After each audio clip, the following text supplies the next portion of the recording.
Hey everyone, it's Allie, and today I want to make a video slash rant on a very important topic that I feel like the majority of the issues that people come across with this, while they shouldn't be like this in the first place, feel like they are self-inflicted wounds, as it's very easy due to some of the current modifiers available on maps to just make your maps a complete living hell and make them multiple times more difficult than what the baseline difficulty is. This is why you'll mostly have a bunch of maps where you feel completely fine, and then in other random maps, you're basically just taking 2, if not 3 times more damage than you would in other maps. Realistically, the issue of all the random deaths that people are having are kind of their own faults, but at the same time, not really, and a lot of it is just due to the game being pretty overtuned right now. But that's unfortunately not having very many good ways of negating it. What we're going to be discussing today is why you're most likely dying so much in maps, and what you could do to, hopefully at least, pretty drastically reduce the amount of random deaths you're encountering throughout your maps. Elemental damage is by far the scariest thing in this game. This damage is kind of the same as in PoE 1, where sure, it's kind of scary, but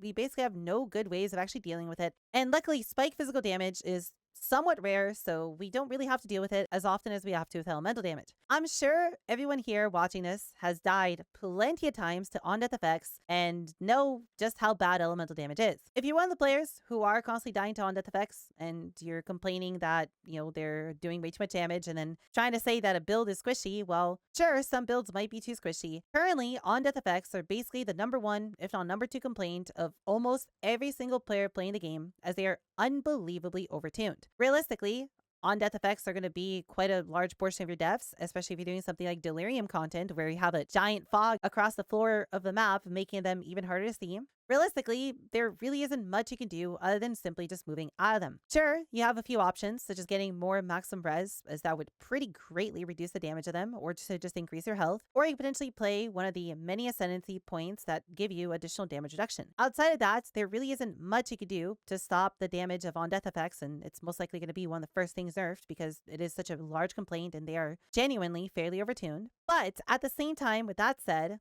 a lot of the reason why the on-death effects feel so oppressive at times is genuinely most likely due to the fact that most people are probably not paying enough attention to the map mods or giving them as much attention as they really should. Currently, there are 3 mods in the game that, while I wouldn't necessarily say should be 100% avoided, really need to be taken with caution, as they have an extremely high chance to just flat out kill you. This is going to be Elemental Penetration, Maximum Player Res, and Elemental Weakness. Allie Pen is by far the biggest culprit here, where it rolls at 25% by default, and well, if you have that on your map and you're at 75 res, you're effectively at 50 res, and if you were to take a hit of 1,000 fire damage, for example, you go from taking 250 fire damage with 75 res, taking 500 damage with the effective 50% res, meaning you literally are twice as squishy to all elemental damage in any sort of Allie Pen map that you do. The Maximum Player Res mod is the same thing, where sure, it's not 25%, it's typically somewhere around 12 to 15%, but even then, that effectively is you taking 60% more elemental damage. Finally, we have the elemental weakness one, and while this one's a little bit easier to deal with, given it only reduces your resistance, so if you were to get 15% additional resistance over your cap, you would basically completely get to ignore this. Most people are most likely not doing that, or realistically thinking about it, and given that this mod, along with Pen and Max Res, are so damn common on maps, realistically, the majority of the times that you're most likely randomly dying inside of a map, while every other map seems completely fine, is most likely due to you just running one of these 3 mods where, well, your build and almost every build in the game effectively becomes paper. On-death effects aren't realistically the only scary thing, and the monsters themselves and some of their abilities are either super overtuned or pretty unfair, to where if you allow them to do more elemental damage through one of the mods that we discussed, they basically become flat out unfair. A great example of this are the casters inside of Vault Factory. Both the Eye of Winter casters and the Ball Lightning casters not only do a stupid amount of damage, but those abilities seem to have an ungodly high chance to stun you, and well, if you were to do an Allie Pen map, for example, where they do double damage, the chances of those abilities basically perma-stunning you while it's traveling across you is extremely high, and given the abilities by themselves do a stupid amount of damage, you're very likely to just get chain stunned, and you just have to sit there and watch a character die to, well, some very overtuned elemental damage. Another good example of this are the ghosts that shoot the big fireball, where they can even start casting it on you from off screen, and that ability on its own is another great example where it just does a stupid amount of damage, and if you were to do it with Allie Pen, for example, it gets even worse. There's also a big problem on bosses. I've seen a lot of people complain that their builds are really squishy on bosses. Unfortunately, PoE 2 seems to not really give you many good tools to recover your health on any sort of boss fight, with regen being horrible, leech not really being a thing, and realistically, the only thing that you have to work with is either ES recharge if you're an ES build, or just simply using a life flask if you're a life-based build. And most bosses right now are either dodge other abilities or you kind of just get chunked, or kill in half a second or within a CC, so it doesn't really get a chance to do anything. If you ever happen to actually get hit by a boss ability, for example, the fire dog that sometimes spawns in crypts, that boss does nothing but fire damage, and fire hits are pretty chunky to begin with. If you were to do a fire dog with 24% Ellie pen on it, the chance of that boss one-shotting you are incredibly high. What I'm trying to get to out here is that you really should watch out these 3 specific elemental mods as well. They can make your life a living hell. There's also other modifiers that basically do the same thing. For example, crit is just as bad because you're now gambling that an on-death effect can just do double damage, or some boss ability does double damage, or some random rare with 30 mods on it from Deadly Evolution walks up to you with its 200% damage is extra, and all of it just crits and just one-shots you. And that also can just be a case of you just randomly dying quite a lot to, well, just basically RNG. What I'm trying to say here is to pay attention to your map mods and do whatever you can to make sure you're not just putting yourself in a position where you're just running the world's worst possible maps. In the description below, I'm going to link PoE 2.re, and while it's not as good as the PoE 1 version of it, it does have a few modifiers that you could select that you potentially don't want to see on your waystones. So for example, if you don't want to see Ellie Pen, or if you don't want to see Burning Ground, we can check both of these here. And then we can click copy, and then this string, if pasted into the type keywords within your stash, will then highlight everything that doesn't have anything that you selected. So in our case, we selected no Ellie Pen and no Burning Ground. So for example, this map has Ellie Pen on it, so it is grayed out. Now, this does seem a little bit bugged, as for example, this map has Elemental Res on it, and for some reason it gets picked up. But the point is, if you want to do a massive amount of E15 maps, for example, you can roll all of them inside of your stash and then use a regex from here, or you can make your own if you want to. And then hopefully that will at least allow you to not potentially run some of the really bad ones. The other thing on top of all this is that you're most likely making your content harder, which,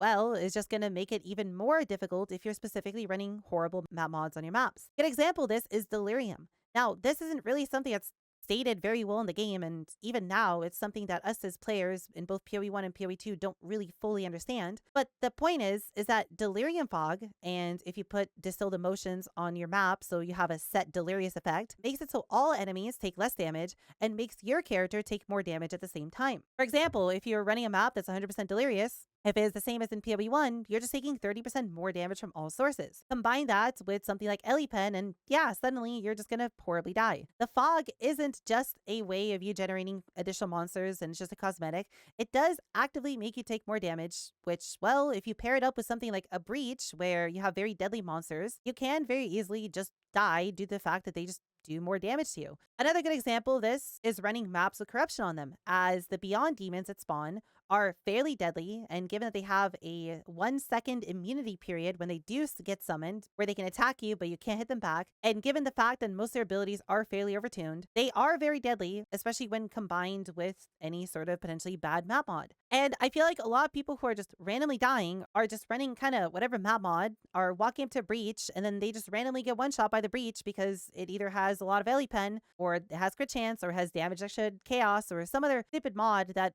basically makes it so your character has half the health that you should have, and people just fall over and, well, that's it. The point I'm trying to make with this video is that it's very easy for you to either just massively gimp the total defenses of your build, or to just massively multiply the total damage that enemies can do, to the point where some maps and normal content, you can just handle it just fine, but then other maps just become a complete living hell because you're either half as tanky as you should be, or the monsters are doing multiple times the normal amount of damage that they should be doing. Now, should the game realistically be like this? Not really. Unfortunately, it's just a core part of how PoE is, due to just, well, all the different modifiers you can put on your maps, as well as all different pieces of content they can do that are going to be harder, and just due to, well, rare monster modifiers being what they are. There really isn't much that can change about this other than GG just nerfing things, but at that point you kind of just take away all the charm, all different modifiers. And realistically, the best way that this could be mitigated is by GG giving us more and more defensive layers to potentially work with in order to make our build stinkier. But as we saw in PoE 1, that basically just turns into an arms race where GG makes everything harder to keep up with player defenses, to